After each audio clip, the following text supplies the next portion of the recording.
bagi Bapak Denny, ada yang bisa saya bantu?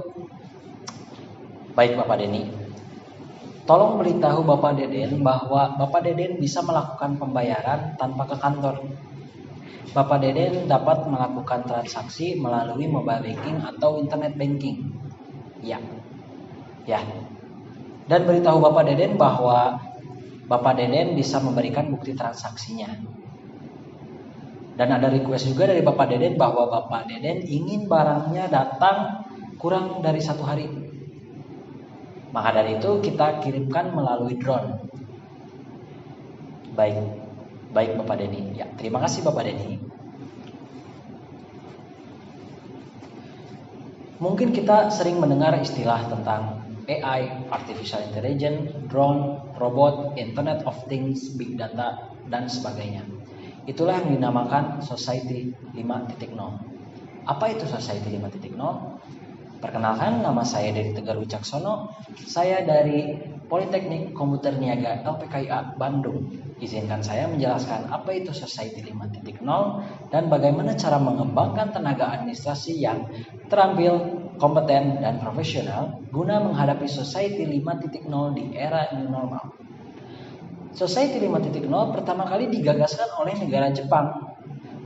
Menurut Mayumi Fukuyama, negara Jepang ini sangat membutuhkan usia produktif, di mana negara Jepang saat ini memiliki angka kematian yang sangat tinggi. Maka dari itu, kita dituntut untuk bisa berkolaborasi dengan teknologi. Kita diharuskan untuk berkolaborasi dengan antara dunia nyata dan dunia virtual. Maka dari itu, kita harus bisa melakukan apapun dengan teknologi. Kita harus tidak gagap teknologi guna untuk memudahkan kita bekerja atau memudahkan kehidupan kita sehari-hari. Contohnya di dunia administrasi.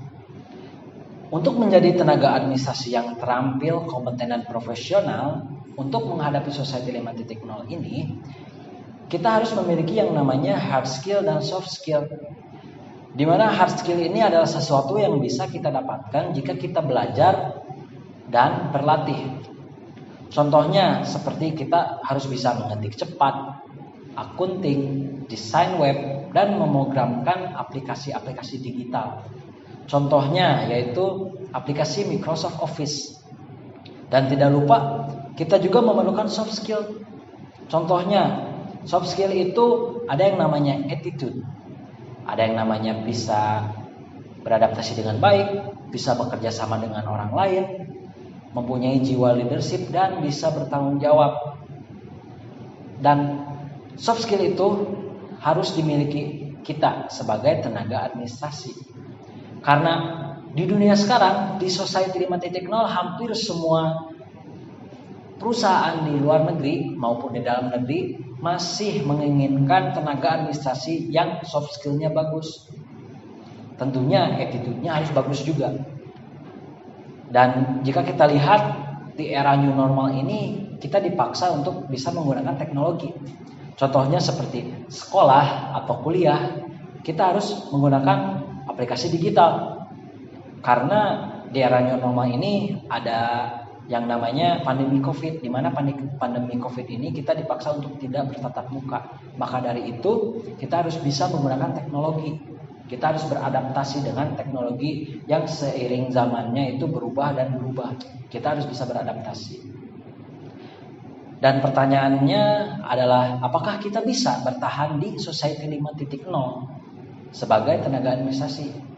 Jawabannya adalah ya, karena kita bisa belajar dan belajar. Kita sebagai manusia, kita bisa belajar untuk menjadi orang yang lebih baik, lebih profesional, lebih kompeten, dan lebih terampil. Tidak seperti mesin. Mesin memang bisa lebih pintar dari kita, tapi mesin tidak punya perasaan dan tidak punya hati. Maka dari itu kita sebagai manusia, kita bisa bertanggung jawab, kita bisa menjadi orang yang profesional, kita juga bisa beradaptasi dengan teknologi yang akan datang di zaman-zaman yang akan datang. Untuk menghadapi Society 5.0, kita harus mempunyai hal-hal seperti itu. Maka dari itu, kita tenaga administrasi harus bisa belajar dan belajar. Saya dari Tegar Wicaksono, saya ucapkan terima kasih.